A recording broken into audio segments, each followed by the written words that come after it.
जय विश्वपाद परमहंस प्रभुदेवाचार्य सदस्य श्रीमती श्री भक्ति वेदांत स्वामी श्री प्रभुपाद की जय विश्वपाद परमहंस प्रभुदेवाचार्य श्रीमद भक्ति सिद्धांत शास्त्री गोस्वामी ठाकुर जी श्री प्रभुपाद की अनंत कोटि वैष्णव वृंद की नामाचार्य श्री हरिदास ठाकुर की प्रेम से कहो श्री कृष्ण चैतन्य प्रभु नित्यानंद श्री अद्वैत गदाधर शिवासादि गौर भक्त वृंद की जय श्री राधा कृष्ण गोप गोपीनाथ श्याम कुंड राधा कुंड गिरिराज गोवर्धन की ब्रज वृंदावन धाम की मथुरा धाम की द्वारिका धाम की अयोध्या धाम की रामेश्वरम धाम की पुरुषोत्तम क्षेत्र जगन्नाथपुरी धाम की नवद्वीप मायापुर धाम की गंगा माई की यमुना माई की भक्ति देवी की तुलसी देवी की कृष्ण भक्ति प्रदायनी तुलसी महारानी की कलयुग पावन हरिनाम संकीर्तन की हरे कृष्ण महामंत्र की शब्द गौर भक्त वृंद की निताई गौर प्रेमानंदे all glories to the assembled devotee, all glories to the assembled devotee,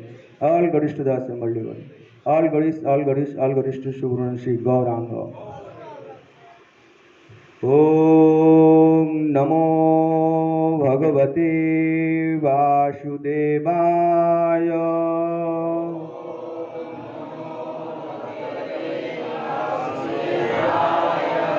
ओम नमो भगवते वासुदेवाय।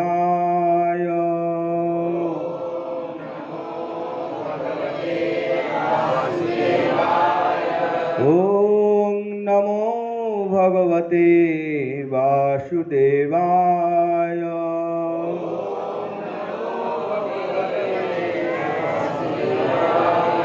नारायणं नमस्कृत्यं नरं चैव नरोत्तमं देवीं सरस्वतीं व्यासं ततो जायमुदीरयेत्। नष्टप्रायेषु भद्रेषु नित्यं भागवत सेवया। भगवतीरुत्तम श्लोके भक्तिर्भवती नष्टकी। कृष्णाय वासुदेवाय देवकीनन्दनाय च नन्दगोपकुमाराय गोविंदाय नमो नमः। जय श्री कृष्ण चैतन्य प्रभु नित्यानंद श्री अद्वैत गदाधर शिवासादि गौर भक्त वृंद।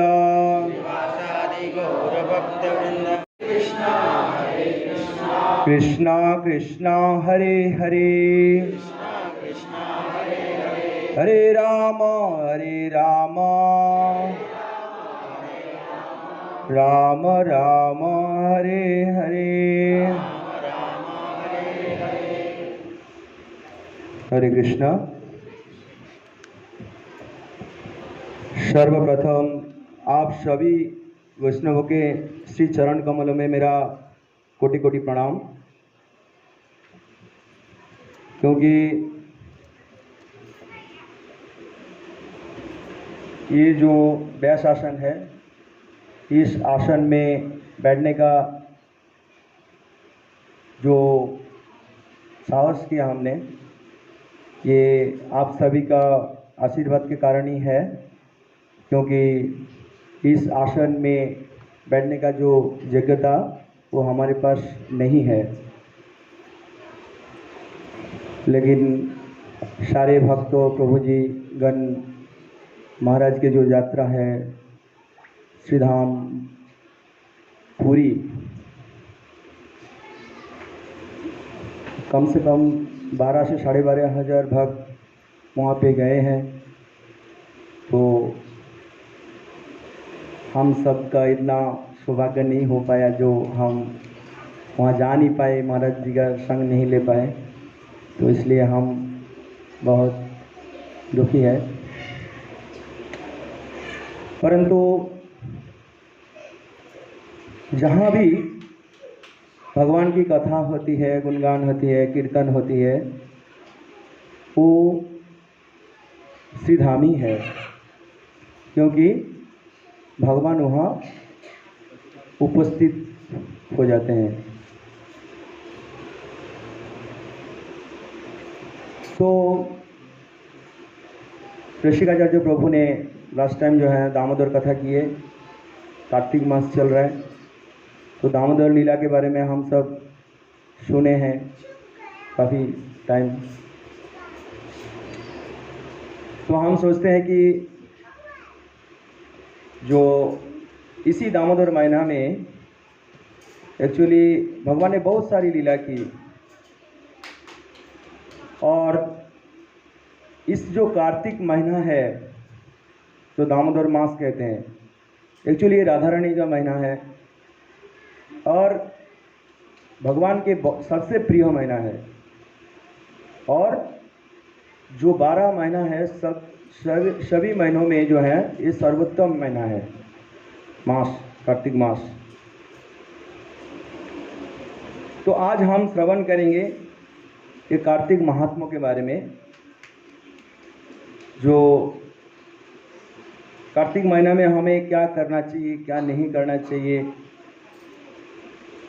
कार्तिक जो व्रत है हमें क्यों पालन करना चाहिए, और महाराज कार्तिक महीना में यात्रा क्यों ले जाते हैं, तो ये सारे जो है हम कोशिश करेंगे जानने की।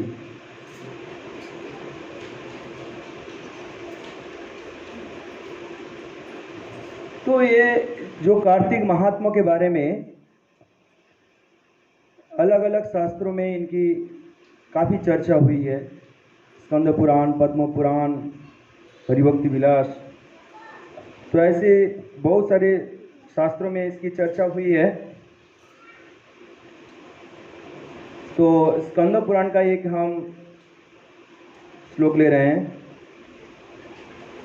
माशानं कार्तिको श्रेष्ठो देवानां मधुसूदन तीर्थनारायणाख्यं हि त्रितयं दुर्लभं कलो। तो यहाँ पे भगवान कह रहे हैं माशानां कार्तिको श्रेष्ठो देवानां मधुसूदन तीर्थनारायणाख्यं हि त्रितयं दुर्लभ कलो। तो ये जो कली युग है, हम इस समय इस जो 4 युग है उसमें हम जो कली युग है उसमें हम अभी अवस्थान कर रहे हैं। तो इस जो दुर्लभ त्रितयं दुर्लभ कलो, तो इस कली युग में 3 चीज दुर्लभ बताया गया है। त्रितयं मतलब 3 चीज। तो वो 3 चीज क्या क्या है इसी श्लोक में बता रहा है। माशानाम कार्तिको, तो जितने भी महीना है उसमें कार्तिक महीना जो है वो दुर्लभ है। देवानां मधुसूदन, तो जितने भी देव है, जितने भी देवता है उसमें मधुसूदन दुर्लभ है, मधुसूदन श्रेष्ठ। और तीर्थ नारायणाख्यम, मतलब तीर्थों में जो है नारायण तीर्थ सबसे श्रेष्ठ बताया गया है। तो ये जो 3 चीज है इस कली युग में दुर्लभ है। तो यहाँ पे हम समझ सकते हैं कि कार्तिक महात्मा के बारे में बताते हुए कि जिस प्रकार से देवताओं में मधुसूदन है श्रेष्ठ और तीर्थ में नारायण श्रेष्ठ है, तो उसी प्रकार से महीना में जो है ना कार्तिक महीना सबसे श्रेष्ठ बताया गया है।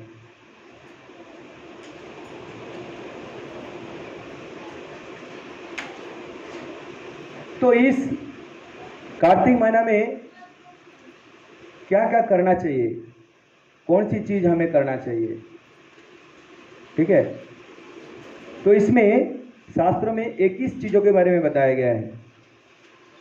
तो हम अभी जानेंगे, आप सभी करते हैं तो, लेकिन हम जो है इतने सामर्थ नहीं हो पा रहे हैं, मतलब हम इसका जो पालन जो है ठीक से नहीं कर पा रहे हैं। आप लोग हमें आशीर्वाद दीजिए कि जाके हम इसको आगे कर पाए।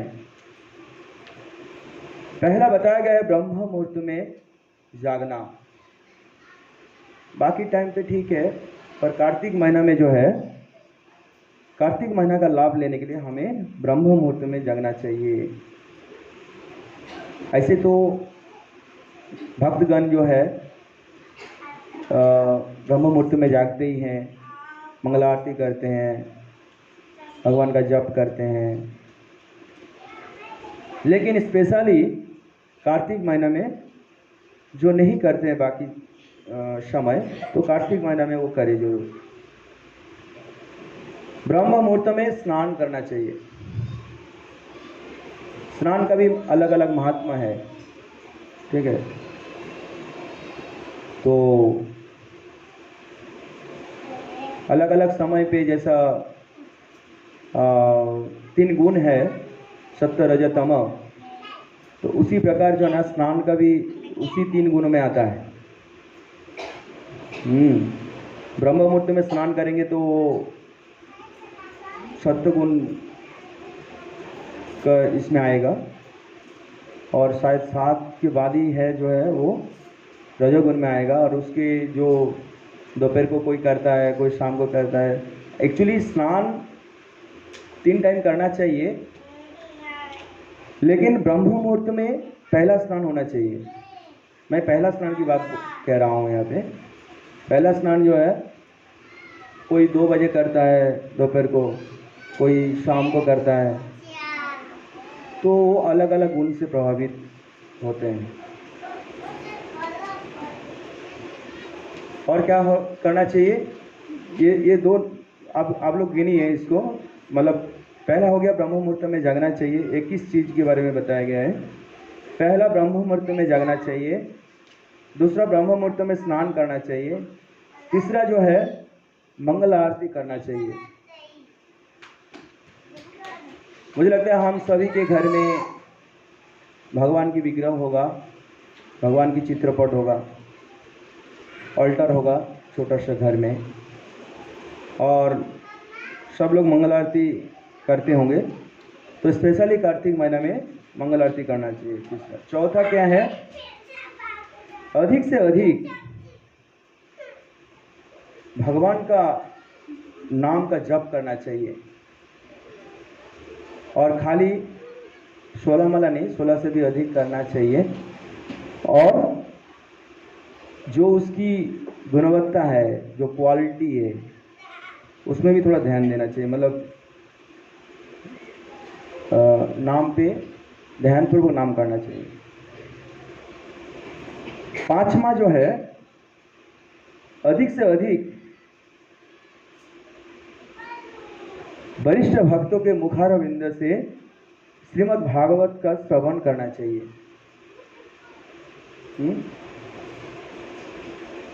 जो आजकल तो YouTube में अलग अलग चैनलों पे उपलब्ध है, तो वहाँ से भी कर सकते हैं, मंदिर जा सकते हैं, या नज़दीक कोई भी इस्कॉन के जो सेंटर है वहाँ पे जाकर भी आप श्रीमद् भागवत का श्रवण कर सकते हैं। और प्रभुपाद जी का जो 6 नंबर है, प्रभुपाद जी का जो पुस्तक है उनको पढ़ना चाहिए। प्रभुपाद जी का जो है, प्रभुपाद जी ने बहुत सारे पुस्तक अनुवाद किए हैं आपने अपने भाषाओं में, तो वो पुस्तकों को पढ़ना चाहिए। और खास करके कार्तिक महीना में जो कृष्णा बुक है उसका कम से कम 1 अध्याय तो पढ़ना चाहिए। और श्रीमद् भगवत गीता, भागवतम और उपदेशामृत और चैतन्य महाप्रभु का जो शिक्षाष्टकम है, ये पाठ करना चाहिए।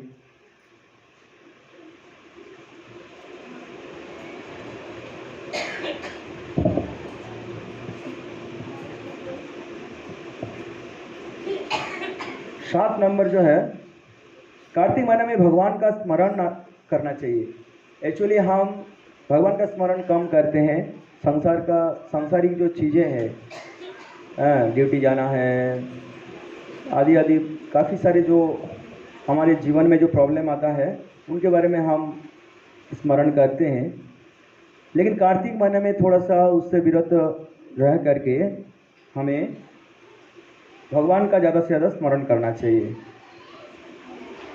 और कार्तिक महीना में 8वां जो है, कार्तिक महीना में तुलसी का सेवा करना चाहिए। जो तुलसी महारानी है, तुलसी महारानी को जल देना, उनको परिक्रमा करना और उनसे प्रार्थना करना कि राधा कृष्ण सेवा पावो यही अभिलाषी। ऐसा अभिलाषा लेकर के, ऐसा प्रार्थना करके जो है उनकी सेवा पूजन करना चाहिए। और 9वां जो है भगवान के लिए क्या है, 56 भोग बनाना चाहिए। हाँ, 56 भोग के लिए भक्त लोग जो है टूट पड़ते हैं। हाँ, तो भगवान के लिए स्वादिष्ट भोजन बनाइए और उनको अर्पण करिए।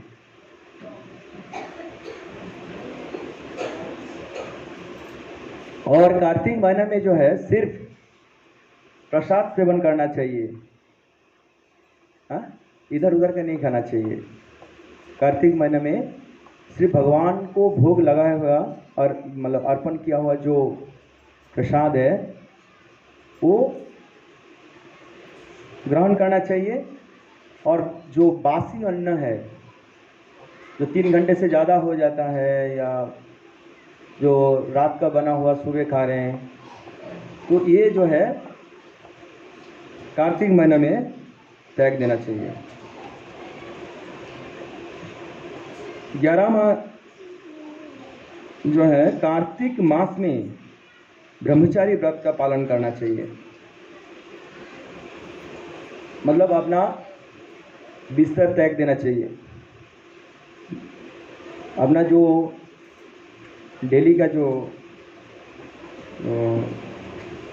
तो क्या बोलते हैं बेड, वो त्याग दे करके नीचे जमीन में फर्श पे सोना चाहिए। 12वां जो है भक्ति में जो बाधा डालने वाली जो वस्तु है उनको छोड़ना चाहिए। और हमारे जो प्रिय वस्तु है, कम से कम किसी को स्वीट पसंद है, कोई 3 टाइम खाता है, 4 टाइम खाता है, तो कम से कम उसमें 1 टाइम का भोजन छोड़ना चाहिए। या जो भी हमारी प्रिय वस्तु है उनको थोड़ा सा, जैसा मोबाइल है या यूट्यूब है या जो भी चीज़ें हैं, इससे थोड़ा सा विरक्त रहना चाहिए।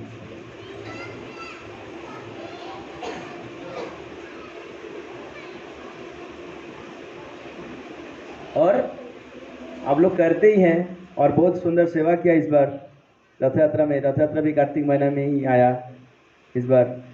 नाम कीर्ति प्रभु, अभय केशव प्रभु और मोतीपति प्रभु की कृपा से, क्योंकि उनका जो कैलेंडर था और महाराज का यात्रा भी था और मल महीना के कारण इस बार रथ यात्रा हम आगे लेके आए और कार्तिक महीना में सेवा करने का अवसर मिला। तो यहाँ पे जो 13वां बता रहा है कि वैष्णव सेवा करना चाहिए। तो जितने भी वैष्णवगण आए रथ यात्रा में भाग लिए, तो सभी ने थोड़ा ना कुछ सेवा जरूर किया है। हाँ? तो ये जो सेवा है ये अक्षय है, इसका कोई क्षय नहीं है। कार्तिक महीना में जो भी सेवा करते हैं आप, वो आपके साथ जाएगा, वो अक्षय बन जाता है, वो आपको मोक्ष प्रदान करने वाली है।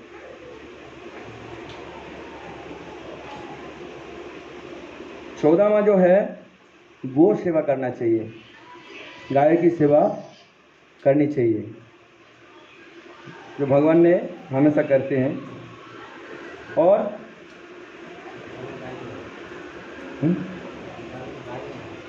है, ढूंढोगे तो मिलेगा।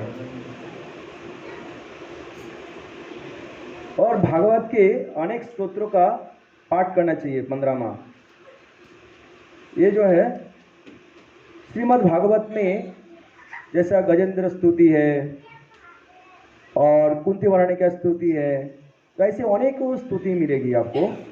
तो ये स्तोत्रों का पाठ करना चाहिए।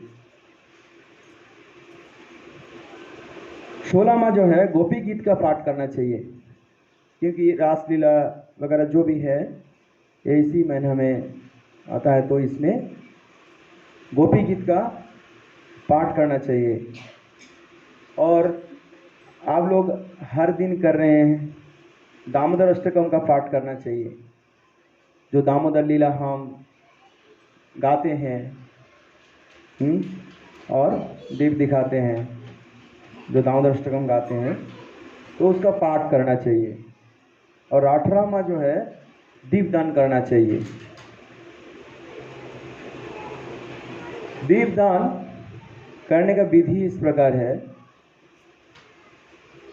कि राधा दामोदर भगवान जो दाम लीला है वो देखो सामने फोटो। तो ये जो दामोदर जी का और यशोदा मैया का आरती करना चाहिए। कम से कम दिन में एक बार करिए, एक्चुअली 3 बार करने का विधि है। तो 3 बार करिए या 2 बार करिए या कम से कम 1 बार करिए, लेकिन रोज करिए उसको। और आरती जो दीपदान करने का जो विधि इस प्रकार है कि दीप लीजिए और उनकी चरण कमलों में 4 बार, नाभि कमलों में 2 बार और मुखमंडल में जो है ना 3 बार और पूरे सर्वांग शरीर पे 7 बार घुमाइए दीप को। तो ये विधि है। 19वां धामवास करना चाहिए। 3 दिन, 5 दिन, 7 दिन, पूरे महीना अगर कर सकते हैं काफ़ी अच्छा है। तो अभी हमारे कांजूर के काफ़ी सारे भक्तगण महाराज के साथ धामवास के लिए गए हैं। तो उन लोगों का परम सौभाग्य है कि धामवास का फल मिलेगा। 20वां जो है पवित्र कुंड या सरोवर में स्नान करना चाहिए। अगर पवित्र कुंड सरोवर तो यहाँ हमारा बाथरूम ही है। तो बाथरूम में अगर स्नान कर रहे हैं तो हम जो है पवित्र जल को आह्वान कर सकते हैं मंत्र के द्वारा। क्या है? गंगेश्च जमुनेश्चैव गोदावरी सरस्वती नर्मदे सिंधु कावेरी जलस्मिन सन्निधं कुरु। तो ये मंत्र बोल करके आप पवित्र जल को आह्वान करिए और उस पवित्र जल में स्नान करिए। और 21वां जो है उड़द की दाल का भजन करना चाहिए, है ना। बहुत लोग इडली डोसा है अलग अलग चीज़ों में है। तो ये सब चीज़ थोड़ा 1 महीना वर्जन करना चाहिए, पालन करना चाहिए।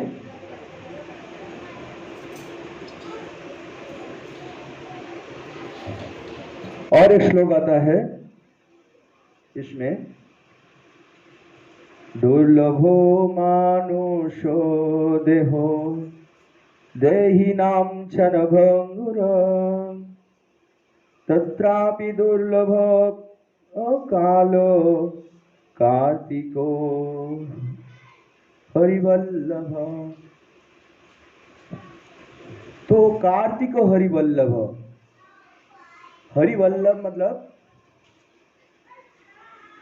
हरि के प्रिय है।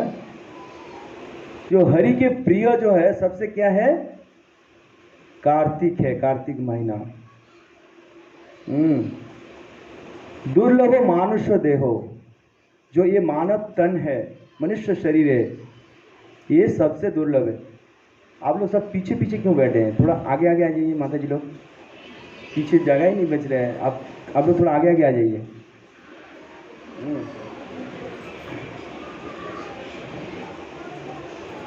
तो दुर्लभ मानुष देहो, एक्चुअली मानव जो तन है ये बहुत ही दुर्लभ है। देही नाम क्षणभंगुर, लेकिन ये जो देह है ये थोड़ा सा समय के लिए मिला है। जैसा पानी के बुलबुले कैसे हैं, आता है फिर पानी में समा जाता है, फूट जाता है। तो उसी प्रकार हमारा ये जीवन है।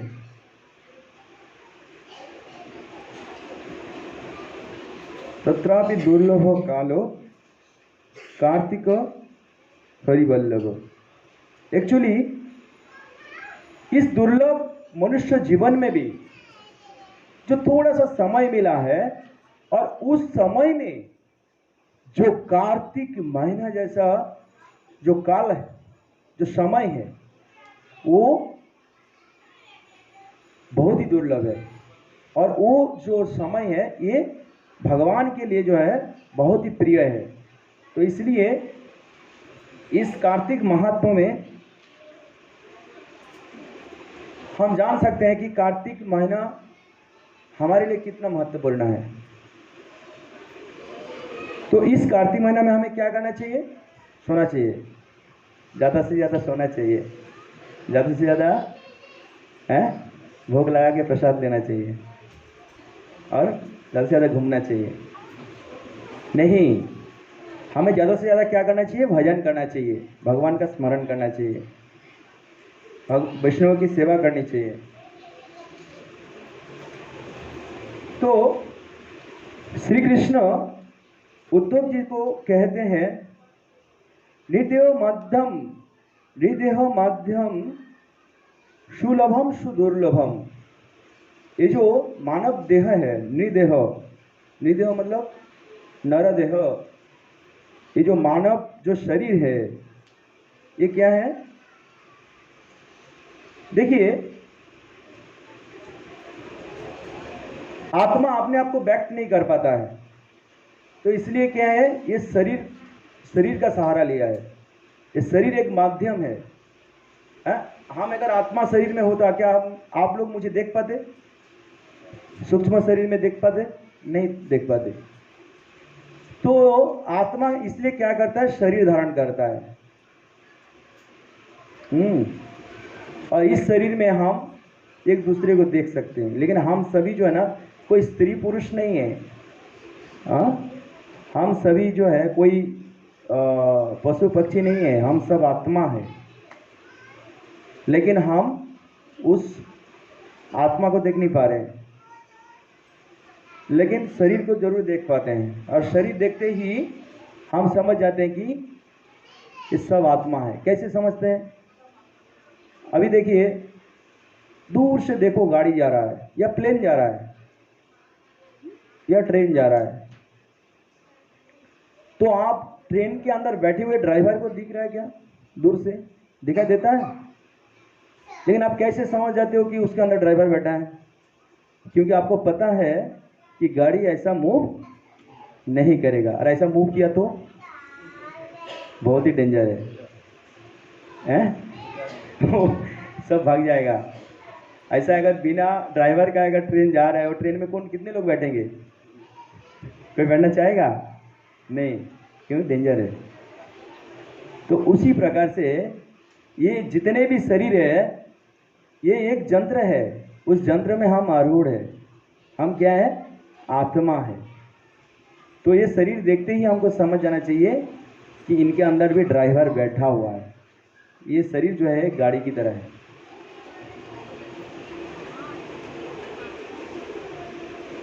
तो इसलिए भगवान कृष्ण उद्धव को कह रहे हैं कि निदेह मध्यम सुलभम सुदुर्लभम।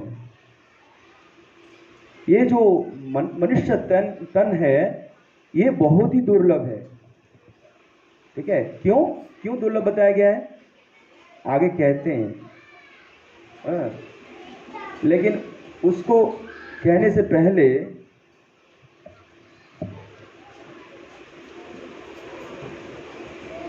भगवान राम जी भी क्या कहते हैं, थोड़ा इसी विषय में थोड़ा जान लेते हैं।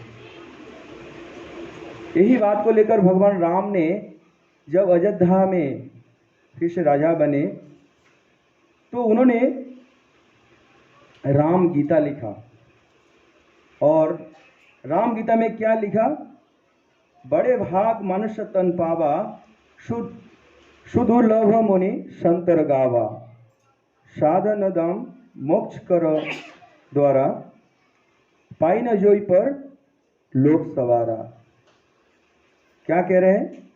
कि बड़े भाग मनुष्य तन पावा, बड़े भाग्यवान हैं हम कि हमको इस मनुष्य शरीर मिला है। एक कुत्ता जान सकता है क्या कि वो आत्मा है? क्या वो पूछ सकता है कि हम कौन है? लेकिन उसके मन में जिज्ञासा तो है।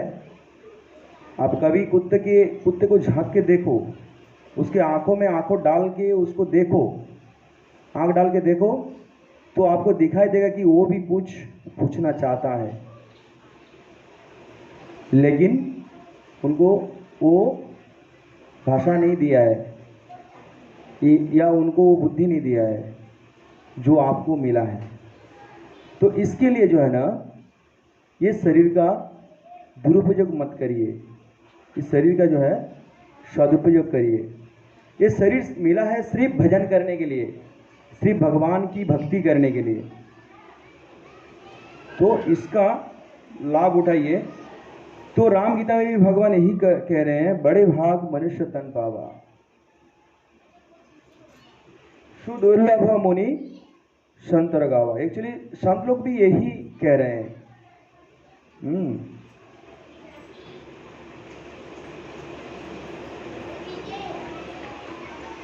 और चैतन्य महाप्रभु क्या कह रहे हैं वो देखते हैं। चैतन्य महाप्रभु दशाश्वमेध घाट में श्री रूप गोस्वामी को कह रहे हैं, यही तो ब्रह्मांड भरी अनंत जीव 84 लाख थे जीव, सॉरी, यही तो ब्रह्मांड भरी अनंत जीवगण 84 लाख थे जीव करए भ्रमण। तो इस ब्रह्मांड में जो है पूरी आत्मा भरा पड़ा है, कोई भी स्पेस खाली नहीं है। ये जो दिख रहा है ना, यहाँ पे हम सोच रहे हैं कि इतने लोग जो बैठे हैं इतना ही आत्मा है, ऐसा नहीं है। करोड़ों की संख्या में इस जो हॉल में करोड़ों की संख्या में आत्मा है। वो छोड़िए, आपके शरीर में करोड़ों आत्मा पल रहा है, क्योंकि जितने भी वायरस है, जितने भी बैक्टीरिया है, वो भी जो है आत्मा ही है। ठीक है। अभी एक बात बताइए, जैसा कुछ चावल या कुछ भी रखे हैं एक जार में और उसके अंदर कीड़ा आ जाता है, कैसे आता है, कहां से घुसा, किधर से आया, वो जीव कैसे कहां से आया, ऑलरेडी एग्जिस्ट है उसमें, लेकिन जब सड़ जाता है तो फिर वो पैदा हो जाता है। वो छोड़ो, अभी देखो, जब अप्रैल मई का महीना आता है, जब गर्मी का महीना है, तो उस समय देखो चारों तरफ सूखा ही सूखा है, कुछ नहीं दिखता है। लेकिन जैसे ही मई जून जुलाई आता है तो देखो चारों तरफ हरियाली दिखता है, पूरा सारे आत्मा पैदा हो जाते हैं। कैसे? सारे जीव पैदा हो जाते हैं, कैसे? तो उसको वो वातावरण मिल जाता है, वो सुप्त अवस्था में पड़े रहते हैं। लेकिन जैसे ही उसको वातावरण मिलता है तो फिर वो अपना प्राकट्य दिखाता है, मतलब वो जो एग्जिस्ट है वो दिखाता है कि मैं यहाँ हूँ। तो उसी प्रकार से आत्मा है।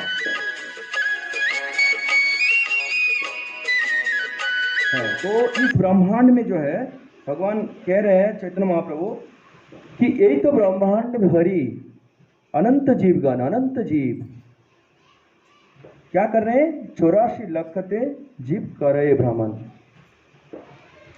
यही तो ब्रह्मांड भरी अनंत जीवगण 84 लाख जीव कर रहे भ्रमण। तो 84 लाख योनि है और इसी योनि में हम भ्रमण कर रहे हैं। आवर्ती भुवना लगा पुनरावर्ती नर्जुना। हम जो है इस ब्रह्मांड में कभी ऊपर जाते हैं, फिर नीचे आते हैं, फिर नीचे आते, फिर ऊपर जाते हैं। तो इसी प्रकार से 84 लाख जो जीव है उसी में भ्रमण करते हैं। तो 84 लाख जीव कौन कौन से हैं? तो पद्म पुराण में बताया गया है, जलेजा 9 लक्षानी, जल में पलने वाला जीव 9 लाख है। स्थावर लक्ष्य विशंति, एक्चुअली जो स्थल में रहने वाले स्थावर मतलब जो पेड़ पौधे हैं, तो वो 20 लाख है, क्योंकि स्थावर इसलिए कहा गया कि वो हिल डुल नहीं सकते, मतलब एक जगह से दूसरी जगह जा नहीं सकते। 11 लाख क्या है, 11 लाख कीड़े मकोड़े हैं। आप काउंटिंग कर रहे हैं कि नहीं? 84 लाख में है। 9 लाख हो गया क्या, जल में पालने वाला है, और 9 लाख टाइप का जीव है। और स्थावर लक्ष्य विशंति मतलब 20 लाख क्या है, पेड़ पौधे हैं। 20 और 9 कितना हो गया, 29। और 11 लाख कीड़े मकोड़े हैं, मतलब कितना हो गया, 40। और पक्षी नाम 10 लक्षा नाम। 10 लाख क्या है, पक्षी है, आसमान में उड़ने वाले जीव है। ठीक है, कितना हो गया, 50। और 30 लक्षानी पशु, मतलब 30 लाख जो है ना पशु है, 4 पैर में भागने वाले जीव। ठीक है, कितना हो गया, 80। कितना बचा, वो हम लोग हैं। ठीक है, चतुर्लक्षणी मनुष्य मानुष। तो ये 4 लाख जो है मनुष्य है। हाँ, तो ये 4 लाख मनुष्य मतलब कितना है, क्वांटिटी कम है, सबसे कम मनुष्य है। तो मनुष्य क्या है, दुर्लभ है, बराबर ना। अगर ये दुर्लभ जीवन गवा दिया तो क्या मिलेगा, ये सब जो नहीं मिलेगी। हाँ, पशु जनी, पक्षी जनी, हाँ, पेड़ पौधे का, कीड़े मकोड़े का। हाँ, क्या करना चाहिए, मजा करना चाहिए नहीं, हमें क्या करना चाहिए, जो हरिवल्लभ, जो लास्ट में बताया गया ना, तथा भी दुर्लभ कालो कार्तिक हरिवल्लभ। तो ये जो कार्तिक महीना का लाभ लेना चाहिए। और इस कार्तिक महीना जो भगवान के सबसे प्रिय है, इस प्रिय महीना में ज्यादा से ज्यादा भजन करके हमारा सारा पाप का क्षय करके हमें ऊर्ध्व गति मतलब ऊपर की ओर जाने के लिए, भगवत धाम में प्रस्थान करने के लिए उसकी तैयारी करनी चाहिए। कितना टाइम है,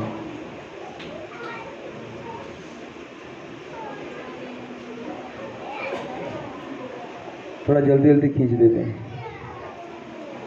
एक तो सर्वतीर्थानि सर्वयज्ञ सदक्षिणा, एक तो पुष्करे वास कुरुक्षेत्रे हिमाचले, मरुतुल्य सुवर्णानि सर्वधनानि चैकत, एक तो कार्तिको वत्स सर्वदा केशव प्रिय। क्या बोल रहे हैं यहाँ पे, एक तो सर्व तीर्थानि सर्व यज्ञ सदक्षिणा, और एक तो पुष्करे वास कुरुक्षेत्रे हिमाचले, मरुतुल्य सुवर्णानि सर्वदानानि चैकत, एक तो कार्तिको वत्स सर्वदा केशव प्रिय।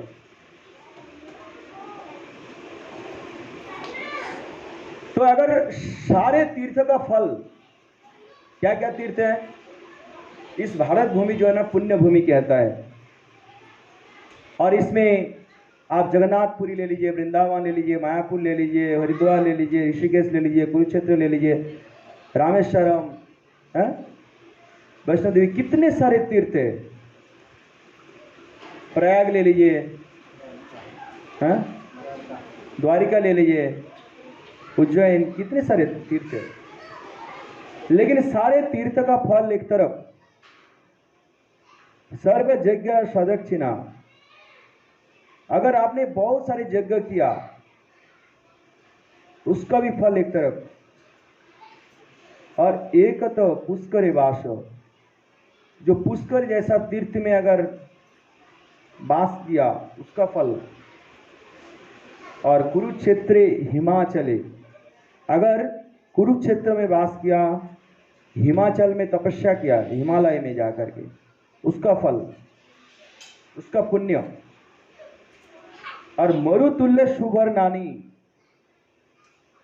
मेरु, सॉरी मोरू नहीं, मेरु, मेरुतुल्य मतलब जो मेरु पर्वत जैसा इतना सोना, सुवर्णानि मतलब सोना, अगर इतना सोना भी आप अगर